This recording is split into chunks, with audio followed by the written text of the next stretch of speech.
Hi, I'm Alex Woods, and I am part of Phantom Media. And today we're bringing you another one of our election coverage for the University of Derby Student Union elections. I'm here today with Tylae Close. Hi, Tylae. How are you? Hello, I'm fine, thank you. How are you? I'm very well, thank you. For the people that don't know you, can you tell them your name and the role that you are running for? So my name's Tylae Close and I'm running to be VP Welfare. Absolutely superb. What drew you to the particular role, Tylae? So really it's my passion sort of for change and for just to ensure that the students of Derby have their needs met, really. I've worked with many students at Derby. I've been a residential assistant in halls. I've been a course rep for the past 2 years and so on and so forth. And I've really listened to a lot of issues that students have been having, as well as things that they've enjoyed, that sort of stuff. And I really want to bring positive changes that impact students' lives.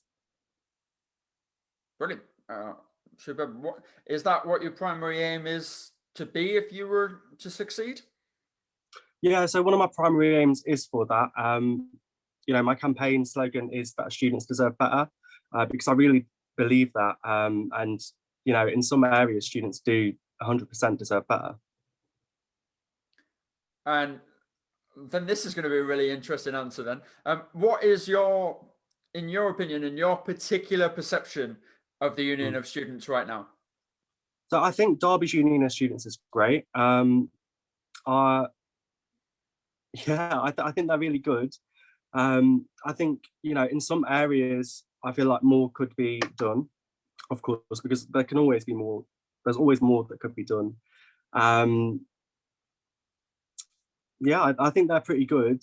I think really something that I'd really like to focus on is engagement with students and ensuring that students know that there's support there and that their service is there for them. And really trying to ensure that the union services are truly student-led, and that all students' sort of ideas are taken on board. And one of the things that I want to do within my manifesto is implement student liberation networks, which I think would be a really great opportunity for students on campus to have their needs raised and to have their needs met also. The idea would essentially give students a platform and a voice for their needs and the needs of their peers, different to how sort of societies work and part-time officers work. But you've kind of already answered my my next question for me there, so thank you so much. Which was, is there anything you would change? But obviously, the proposal you've just gone there is that's exactly what you would change right there. Is there anything else, or? Pardon? Is there anything else, or? Yeah. So there's many sort of different changes that I'd like to make. You can read my full manifesto if you'd like to know all the ins and outs. But one of the changes that I really want to make is the implementation of a student food bank to help students who could possibly be struggling. I think it's really important that we ensure that we're there really to support students at Derby. There's been many cases where there's been a lot of experiences with myself involved working with other students on campus and around campus where there's been a kind of need for that extra support that is not just financial help from the SMART team and so on and so forth. So I think that is something that's really important and that needs to be addressed. Okay, brilliant. We're going to move to a little bit of a you-centric type questions now. So we've gone on the what drew you to your role and perception stuff. So this is where the job interviewee questions come. Okay. So how do you solve problems in a professional setting? How do I solve problems in a professional setting? So I guess it's different depending on the professional setting that I'm in. I'm trained to be a youth worker. So the way that I solve problems is usually with others. I value others' opinions and others' beliefs. And really it depends on the problem that I'm solving. Have you got an example of a problem?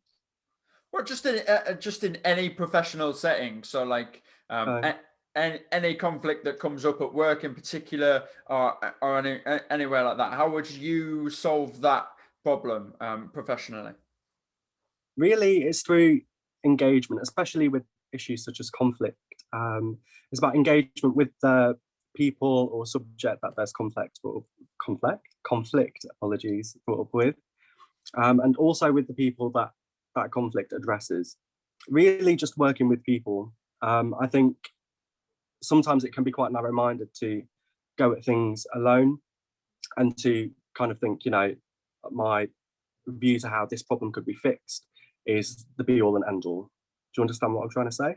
Yep, 100%. Brilliant. Amazing. And the next question is, it's a little bit more of a personal one. So if you feel Okay. uncomfortable, we will move on. It is if you are elected to VP welfare, as you know, around the university, your face is everywhere. You are plastered on moving screens. Your face goes out in press releases, news things. It's legitimately everywhere. So that kind of publicity that the role attracts, how would you deal with that? I mean, I'd be okay with that personally. Yeah, I don't really mind that. I've had my photo up and around places before. In terms of, I don't know, the publicity that it attracts, really. If anything, I'd expect it to be sort of facilitating discussion with students on issues, that they need support with or any issues that they have. Brilliant. Thank you so much. And like this is yeah okay. We'll move on to this question now. In the current coronavirus or COVID-19 circumstances, many students feel that it has impacted and has left a lot of them highly concerned, not only about the university's response, but their own student experience. What do you Mm. think the Union of Students should do in response to these students' concerns? Oh, definitely, 100%.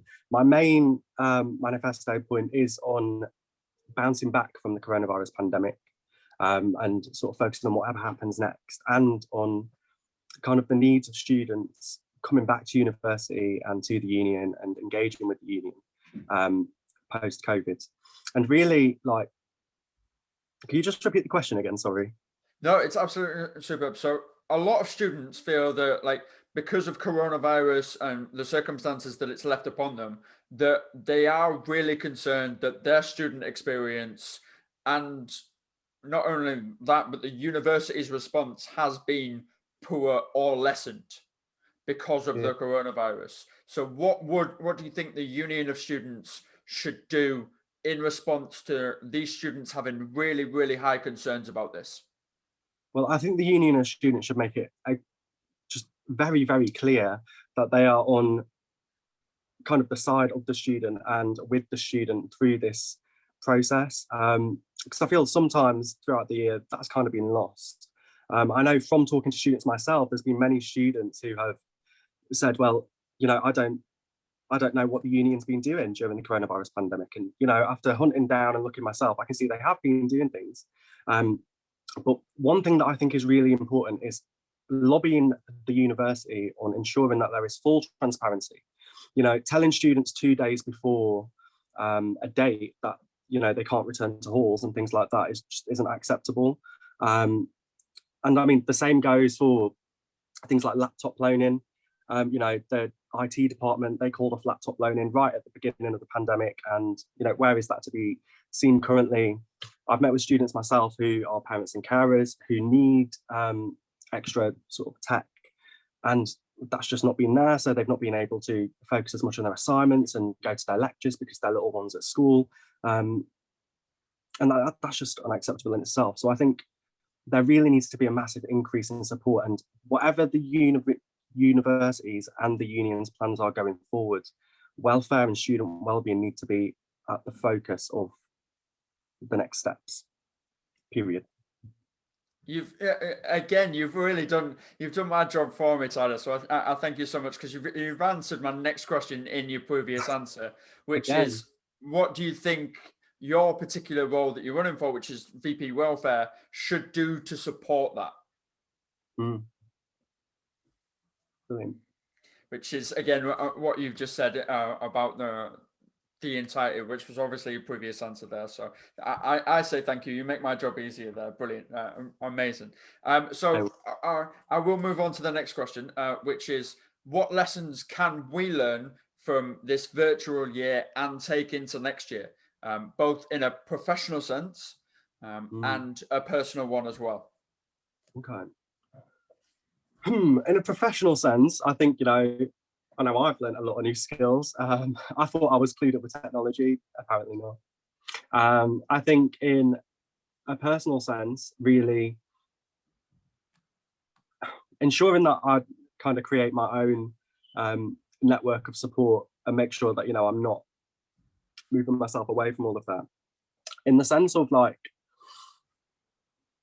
what we can learn as a kind of student body is, that there's been a lot of struggles, and that if this is to ever come around again, I feel like we're going to be able to sort of bounce back from it and say, we've been through this before, we can do this again. Sorry, my mind has gone completely blank. It's okay. Yeah, it's absolutely okay. It's okay. We've got plenty of time, man. Take your time. Okay. I can ask you the question again if you wish. That's absolutely fine. We've got editors. Sure. They edit this out. Don't really worry. Fab. And so I make notes of it in everything as well, and doing that lot. Also, like while we're doing this and stuff like that, what I'll do is I'll pause the recording. So I'm going to we're just going to ask. Moving on to the last question, then, Tyler. In 3, 2, 1. What lessons can we learn from this year and take into next year? Because this year we've been all virtual. So next year, when we move on, what lessons in a personal and a professional sense can we learn? Okay. In a personal sense, so I think we can take away from this the kind of strength that, us as individuals have, and as students. I think in terms of like a British politics way, we have been, what is the word I'm looking for? Excluded in some sense, and in some ways exploited. I know that word has been thrown around a lot, but that's really why I truly believe that students deserve better. I think this year we have been exploited, period, and it goes back to even coming back to university and not being able to enroll until you've paid your rent and you've paid your first tuition, which some people have said that's really shady. And really, when we're moving forward, I think we should take into account everything that people have said, and we should also look at our sort of institution, the university, the union, and look at how that has contributed to the exploitation of students during the coronavirus pandemic, and how it could benefit students moving forward, and how we can benefit our local community too, because Derby's going to be struggling, everywhere's going to be struggling post-COVID. So yeah. Thank you so much, Tyler. That was brilliant. Thank you for your time. No worries.